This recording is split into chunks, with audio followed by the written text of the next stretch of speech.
Ukrainian এই যুবকের বুদ্ধিমত্তা দেখে আমি বুঝতে পেরেছি কেন রাশিয়া এত শক্তিশালী হওয়ার পরেও ইউক্রেন দখল করতে পারছে না।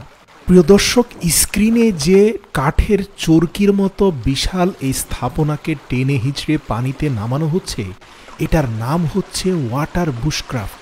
এরকম কাঠের ম্যানুয়াল একটা ওয়াটার বুশক্রাফট প্রবাহিত পানির মধ্যে ইনস্টল করা মাত্রই প্রবাহিত পানির শক্তি ঘূর্ণয়ন শক্তিতে রূপান্তরিত হয়ে যাবে। এবার আপনি চাইলে এটা দিয়ে স্বয়ংক্রিয় সমিল, ফ্লাওয়ার মিল, এমনকি বিদ্যুৎ উৎপাদন করতে পারবেন। 200 বছর আগের হারিয়ে যাওয়া এই প্রযুক্তির এত অসাধারণ ব্যবহার ইউক্রেনিয়ান এই যুবক দেখিয়েছে। বিশ্বাস করুন, তার কাজের ধরন দেখে কয়েক মিনিটের জন্য আমি অন্য আরেকটা জগতে হারিয়ে গিয়েছি। সত্যি এদের দক্ষতা, যোগ্যতা, ইন্টেলিজেন্ট পাওয়ারের প্রশংসা করতেই হবে। হয়তো ভাবছেন বলা সহজ করা কঠিন, কিন্তু না ভাই, এরা যা চিন্তা করে তা করেই ছাড়ে। আমার আপনার মতো ভাবতে ভাবতে বছর কাটিয়ে দেন। জঙ্গলের কাঠ কেটে 4 দিন 4 রাত হাড় ভাঙা পরিশ্রম করে সে এই ওয়াটার বুশক্রাফটটা তৈরি করার পরে কোনো প্রকার রেস্ট না নিয়ে নেমে পড়ে ওয়াটার বুশক্রাফট সমিল ডেভেলপমেন্টের জন্য। আপনারা দেখতে পাচ্ছেন সবগুলো কাজ কাঠ দিয়ে করা হচ্ছে। একটা করাতের দুপ্রান্তে স্লাইডিং কাঠের প্যানেল বসিয়ে সেটাকে বুশক্রাফটের স্বয়ংক্রিয় স্পিনিং ডিভাইসের সাথে সংযুক্ত করে দেওয়া হলো। এবার দেখতে পাচ্ছেন পানির স্রোত কনভার্ট হয়ে কিভাবে সমিলে রূপান্তর হয়েছে। মানে এই পানির স্রোতের ঘূর্ণয়ন শক্তিকে কাজে লাগিয়ে কোনো পরিশ্রম ছাড়া গাছের কাঠগুলোকে সে কেটে নিবে। যদি ভেবে থাকেন করাত না হয় গাছ কাটবে, কিন্তু এই গাছটাকে কেউ একজন ধাক্কা তো দিতে হবে, তাহলে ভাই আপনি ভুল করছেন। গাছের এক প্রান্ত দড়ির সাথে বেঁধে দড়ির অপর প্রান্ত একটা ভারী কাঠের গুড়ির সাথে বেঁধে সেই গুড়িটা প্রবাহিত ঝর্ণার পানির স্রোতের মধ্যে ফেলে দিল। এবার প্রবাহিত পানি এই পুরো গাছের গুড়িটাকে টেনে সামনে নিয়ে যাবে। আবার প্রবাহিত পানির ঘূর্ণন শক্তি এই গাছটাকে তার নির্ধারিত মাপে কেটে নিবে। বুঝতে পারছেন কেন মানুষকে সৃষ্টির সেরা জীব বলা হয়? এই যে দেখুন, নির্ধারিত মাপে কাঠের একটা পাটাতন কাটা হয়ে গেলে সেটাকে নিচে রেখে তার উপরে আবার গুড়িটাকে রাখা হয়। এভাবে যতগুলো পাটাতন কাটা হচ্ছে সবগুলো নিচে রাখা হচ্ছে এবং ভারী গুড়িটাকে উপরে রাখা হচ্ছে। আর এই সবগুলোই কিন্তু তার সৃষ্টি করা কাঠের স্লাইডিং প্যানেলের উপর দিয়ে খুব স্মুথ ভাবে সামনের দিকে এগিয়ে যেতে থাকে আর ঘূর্ণয়মান বুশক্রাফট সমিল এগুলোকে কেটে দেয়।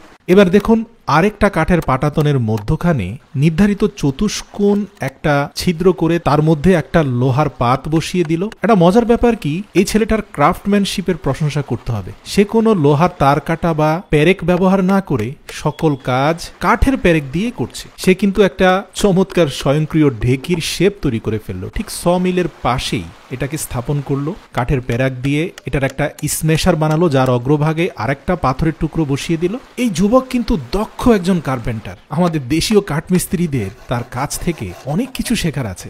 দেখুন কি কায়দা করে বুশক্রাফট সমিলের সাথে তার ঢেকির অপর প্রান্ত কানেক্ট করে দিল। এবার আবার বাধাটা সরিয়ে দেওয়া মাত্র প্রবাহিত পানির শক্তির মাধ্যমে বুশক্রাফট ঘুরতে থাকলো। কিন্তু এখন এই ঘূর্ণন শক্তি দুটি ভিন্ন ভিন্ন কাজে ব্যবহৃত হচ্ছে। একটা হচ্ছে তার স্বয়ংক্রিয় সমিল চলছে, যার মাধ্যমে কাঠ কাটা যাবে, আর অপর প্রান্তে খুব চমৎকার একটা ঢেকি তৈরি করা হয়েছে, যেখানে সে জঙ্গল থেকে পূর্বে সংগ্রহ করা গম পিষিয়ে আটা বানাবে। তো পিষানোর পূর্বে গমগুলোকে খোসা থেকে ছড়িয়ে প্রবাহিত বাতাসের মধ্যে প্রবাহিত করে সেগুলোকে ঢেকিতে ফেলার জন্য উপযুক্ত করা হলো। ব্যাস, গম রেখে সে হ্যামারকে আনলিশ করা মাত্রই দেখতে পাচ্ছেন কত চমৎকার ভাবে গমগুলোকে হ্যামারটা মৃদু আঘাত করে করে পিষে ফেলছে। অন্যদিকে আবার তার সমিলটাও চলছে। সেখানে চাইলে এখনই সে তার ঘর নির্মাণের জন্য কাঠগুলোকে প্রস্তুত করতে পারে। দেখতে পাচ্ছেন অনেক বেশি পরিমাণে গম পিষানোর জন্য একটা ঢাকনাও আছে, যাতে আটাগুলো এদিক সেদিক সরে না যায় অথবা উপর থেকে কোনো ময়লা আবর্জনা এই পেশানো আটার উপরে না পড়ে। তো অনেকগুলো আটা পেশানোর পরে সেগুলোকে সংরক্ষণ করার জন্য একটা কাপড়ের ব্যাগের মধ্যে সে সবগুলো আটা রাখলো। কারণ সে এই জঙ্গলে দীর্ঘ 3 মাসের ক্যাম্পিং করার জন্য এসেছে। এখানে টিকে থাকার জন্য তার খাদ্যের দরকার হবে বাসস্থানে। তো খাবার হিসাবে এই প্রবাহিত পানির মধ্যে পূর্বে সে একটা জাল পেতে রেখেছিল, যে জালটা টানার পরে দুটি তরতাজা কার্ফু মাছ পাওয়া গেল।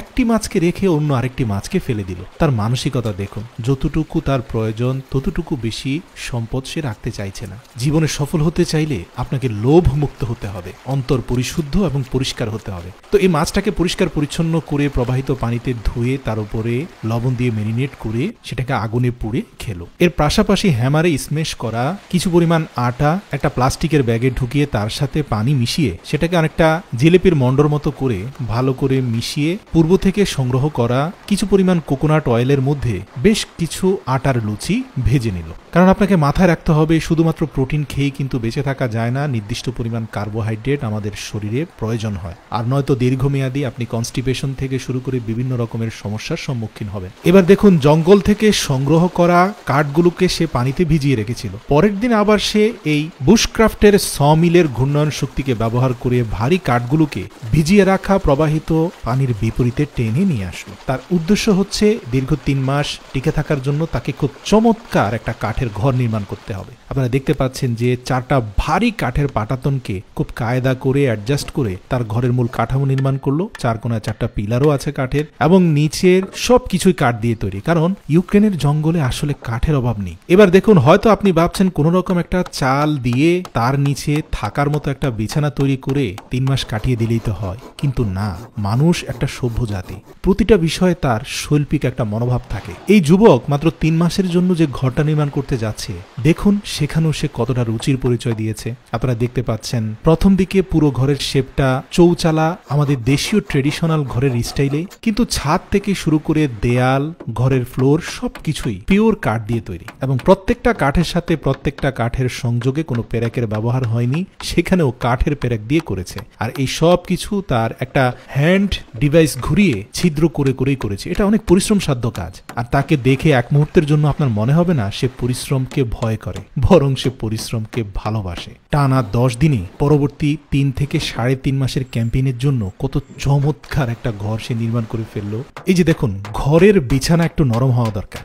এই জন্য এই পুরো ঘরের কাঠগুলো কাটার সময় তার বুশক্রাফট সমিল থেকে পাওয়া কাঠের যে গুঁড়িগুলো আছে সেগুলোকে খুব কায়দা করে একটা চেম্বারের মধ্যে সাজিয়ে তার উপরে আরেকটা প্লাস্টিককে কাঠের সাথে প্যারাক মেরে নরম একটা বিছানা বানিয়ে ফেললো। এখন কিন্তু রাতের বেলা এই বিছানার মধ্যে ঘুমোতে তার খারাপ লাগবে না।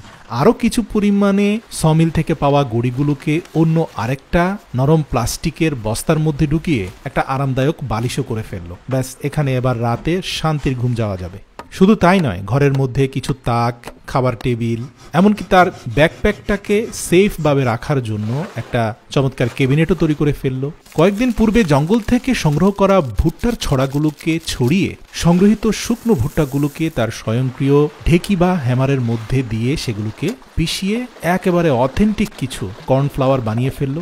সামনে খাবার হিসাবে আটার সাথে কর্নফ্লাওয়ার মিশিয়ে দিবে, যাতে তার লুচিগুলো আরও সুস্বাদু হয়। এই কর্নফ্লাওয়ার থেকে প্রাপ্ত ছড়াগুলোকে শুকিয়ে ঘরের মধ্যে রেখে দিল। এছাড়াও কিছু কর্ন সে মাছকে খাদ্য হিসাবে দিল। এবার দেখুন, সে খুব চমৎকার একটা বাক্স বানিয়েছে, যাতে শীতের মধ্যে তার সংগৃহীত খাবারগুলো কুয়াশা বা বরফের পানি থেকে নিরাপদে রাখা যায়। আর শীত আসার পূর্বেই ঘরের মধ্যে উত্তাপের ব্যবস্থা করতে হবে, তাই তো নিশ্ছিদ্র ঘরের মধ্যে করাত ঘুরিয়ে একটা ছিদ্র করলো। শুধু তাই নয়, একটা হ্যাঙ্গিং চিমনি ফিট করলো, যার ভেতরে শুকনো ভুট্টোর ছড়াগুলোকে দিয়ে আগুন জ্বালিয়ে সেটাকে উত্তপ্ত করা হলো। এখন এর উত্তাপে শীতের মধ্যে ঘরের মধ্যে গরম ভাব থাকবে। পাশাপাশি জাল থেকে পাওয়া নিত্য নতুন যে মাছগুলো সে খাবারের জন্য প্রস্তুত করবে, সেগুলো ওই চিমনির উত্তাপে রান্না হয়ে যাবে। মানে 1-এর মধ্যে 2। আসলে তার প্রত্যেকটা কাজের মধ্যে মাল্টিপল আউটপুট দেখবেন। কিন্তু সে আমাদের মতো চালাক বা ক্লেভার না, সে ইন্টেলিজেন্ট কিন্তু সৎ। আপনাকেও এমন হতে হবে। জীবনে সফল হতে হলে পরিশ্রমী হতে হবে, পাশাপাশি সৎ এবং নিষ্ঠাবান হতে হবে। প্রিয় দর্শক, ভিডিওটি ভালো লাগলে বিনীত অনুরোধ করছি আরও অনেক মানুষের জীবন পাল্টে দিতে আমাদের এই ক্ষুদ্র প্রচেষ্টাগুলোকে শেয়ার করে ছড়িয়ে দিন।